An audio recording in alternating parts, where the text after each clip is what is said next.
মিডিয়াতে কোনোদিন চেহারা দেখাবো না আমি যদি ফেক রেস্টুরেন্টের মালিক হই। আর তুমি যদি আমার নামে মিথ্যা কথা ছড়াই থাকো শো অফ করার জন্য কানে ধরে তবলা বাদক জামাইটারে সহ কানে ধরে উঠবোস করাবো। ফালতু কোনখানকার আমার নাম ধরে খালি পোস্টটা দিয়ে দেখ। আর মনে রেখো আর ডিয়ার আপা মাসি খালাম্মা ইঁদুর মুখী মনে রাখিস তোর নামে হাজার হাজার উদ্যোক্তা দাঁড়া আছে। আমার জীবনটা না একদম পানির মতো পরিষ্কার। আপনার মতো আমারও দুইখানা হাঙ্গা হয়েছে। আমাদের এখানে বিয়েকে কি বলে জানেন আপা? হাঙ্গা।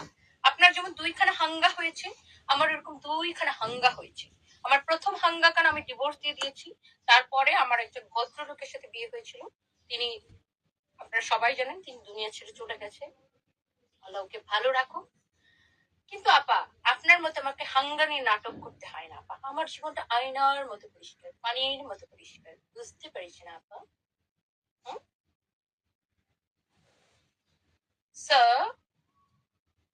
আমার জীবন লুকোচুরি চুপা চুপির কিচ্ছু নাই আপা।